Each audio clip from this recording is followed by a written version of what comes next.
So my next topic is about Dearborn Public School Protest, how Muslims and Christians band together to protest about having certain school books banned for children. Black Boy Productions.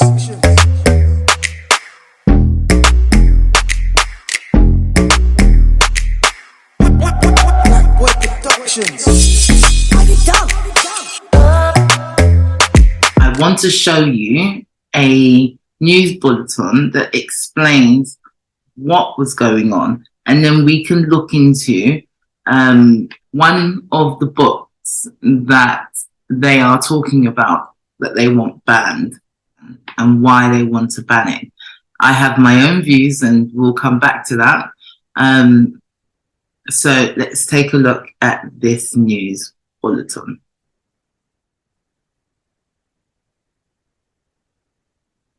This was the scene at Monday's school board meeting in Dearborn, where the fire marshal had to end the meeting early, with the police chief also called to calm things down. The district will try again tomorrow night, but with some changes. This all has to do with 6 books in the school's collection of 500,000, 6 out of 500,000 books, with some calling for those books to be banned, others insisting that's not the answer. Mara McDonald, live in Dearborn tonight. And for starters, Marta, the board is moving this meeting to a larger facility, right? Devin, that's right. They're moving it here to Stout Middle School. There's an auditorium here. It can seat 600 people. They have overflow rooms as well. The school district tells me they believe between 400 and 500 people showed up on Monday.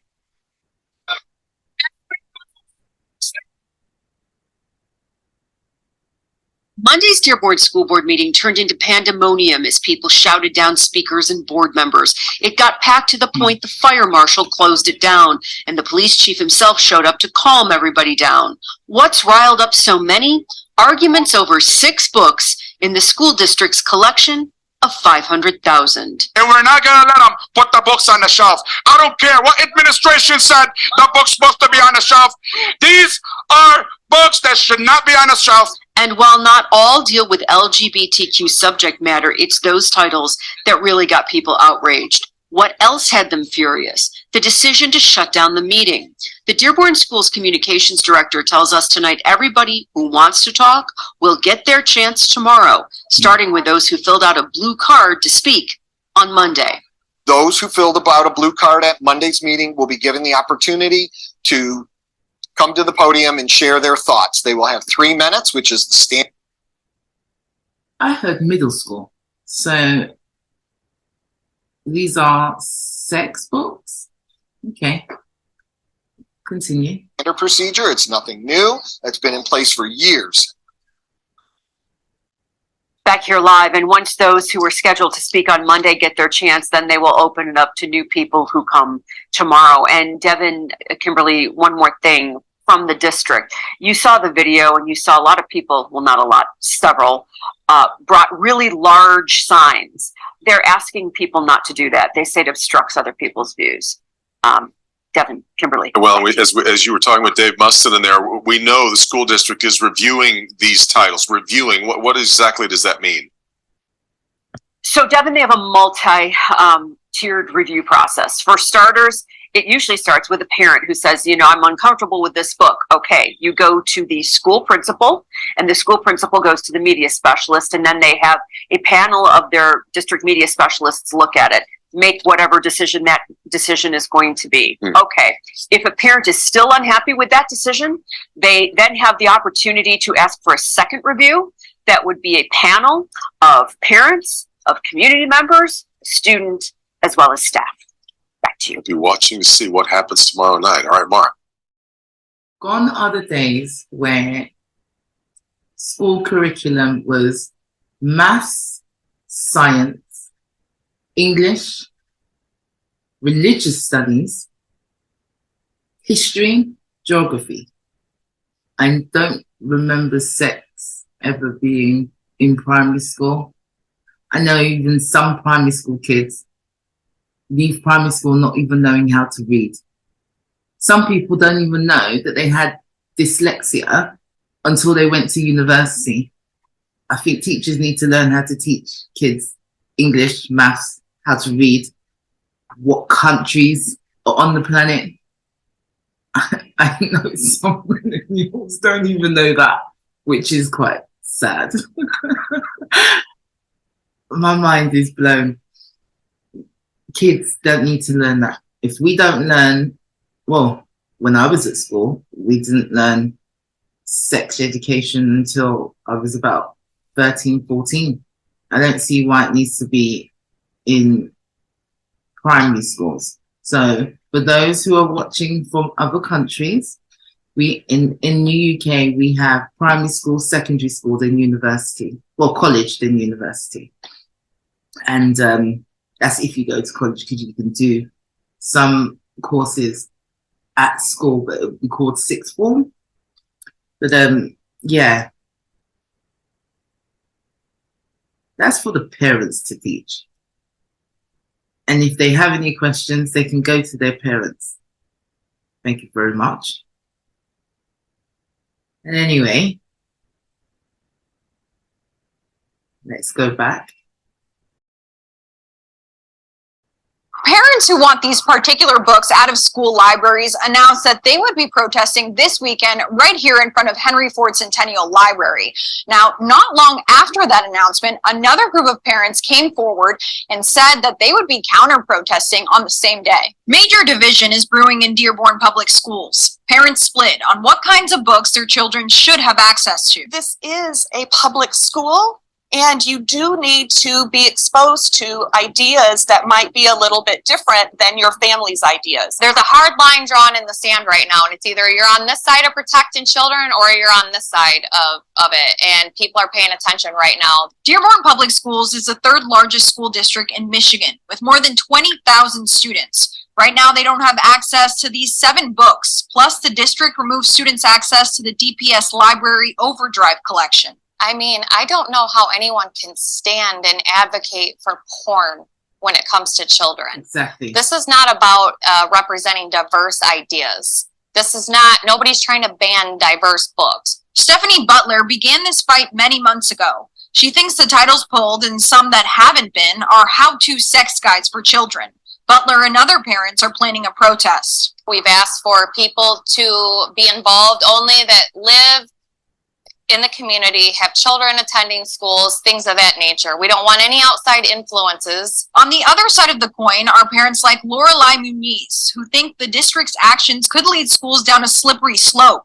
They plan their protest right before Butler's. Our group does not want a shouting match. We don't want to be confrontational. We want to have an opportunity for those that believe that books unite us and censorship divide us to have a voice. The district is still reviewing titles. They are also working on an updated process for parents to report books they think are inappropriate. They sent us this statement. The district will not rush this very important work, but is committed to putting a process in place in a timely manner that adheres to any applicable state or federal laws while respecting the concerns voiced by all members of our community. I don't fault the school board. I think that they are trying to be sensitive to the emotions that the parents have. Both demonstrations are taking place this Sunday. Now, the For the Book Ban protest is happening at 2:30 in the afternoon, and then the counter protest is earlier, and that's happening at 12 p.m. In Dearborn, I'm Alex Bozargian for 7 Action News. Okay, let's take a look at what we're actually dealing with. So, I'm going to bring up one of the books in a minute. Let's just talk about this. I just feel like kids don't need to learn about sex until, like I did, was in the, 3rd year. So that would be, year 9? Year 9? I don't see why primary school kids need to know this. If they have any questions, they can ask their parents. Thank you very much. The parents, therefore. School, back in my day, used to be home ec, CDT, that's craft, design, technology. You had technology, you could do drama, physical activity. sex wasn't one of them. It doesn't matter what sex it is. You can be taking it by the rear end. It should not be taught before a legal age, really. It depends what country you're in, but I know here the legal age is 16. Yes, I think before 16 you should be aware of what sex is and what can happen in getting pregnant and all that sort of stuff, but not until you're at least 14, 15, 16, until your body and mind is slightly mature enough to understand that. I don't understand why an 8 and 9-year-old would need to know that. There would be no need for them to know that. Hasn't done us any harm over the years. There's things that do need to be changed, and that's not one of them. Kids, some kids leave primary school not knowing how to read. Don't you think that should be an issue? Do you know how much of a shame that is? Teachers, what are you doing? By the time a child should leave primary school, they should know how to read, at least up to a certain standard. That's a problem. Let's take a look at this book and the parents of Dearborn was protesting about. Okay, this is the book. This book is Gay by Juno Dawson. Okay. The ins and outs of gay sex, nesting, hats, a guide to recognizing your gay saints, okay. Build a bridge. Okay, as you can see on screen, you can see the rest. Let's see what's inside this book.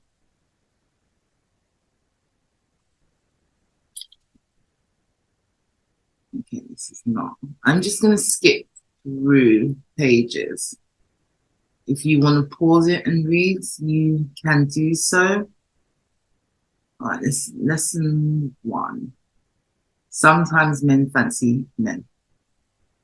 Sometimes women fancy women. Sometimes women fancy men and women. Sometimes men fancy women and men. Sometimes people don't fancy anyone. Sometimes a man might want to be a woman. Sometimes a woman might want to be a man. Sometimes people don't identify as a man or a woman. Got that? It really is that simple. No, it's not. I'm an adult and I know it's not that simple. Imagine a child looking at that. And then how do you expect a parent to explain that if they don't know it themselves? Okay. Welcome to the members club. No. Okay. I'm just like, sex education at school was not even like this.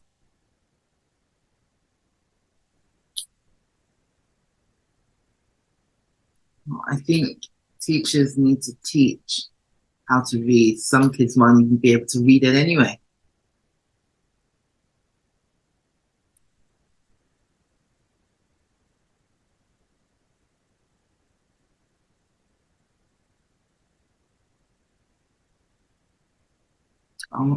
I understand the problem. It's not that we shouldn't teach that, yes, people are gay, they like the same sex. That's not the issue. And the issue is not that we shouldn't teach that some men want to change their sex into women and some women want to change their sex into men. That's not the issue. The issue is at what age you teach that and who teaches it. Because I don't see why it needs to be in primary school. Heterosexual sex wasn't even like that. You didn't have that in primary school. You didn't have that in your first, second or third year. In secondary school, you had those lessons when you were coming of age, 13, 14, 15. You had those lessons. And yes, it was basic. It's basic because your parents teach you the rest. That's what they're there for. It's why they're a parent. It's a hard topic. I'm not going to lie. It's a hard topic. I have my views, and my views are no, it should not be taught at schools. Primary school, definitely not. I think kids need to be kids. I understand there's a place for this, and I think it's when young adults are becoming of age. If they have any questions before then, they can ask their parents.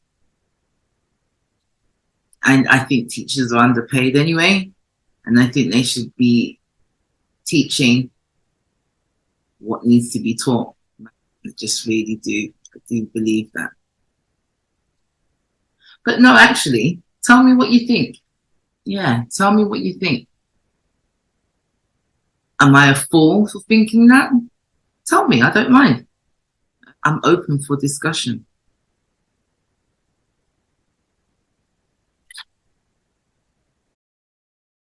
Productions.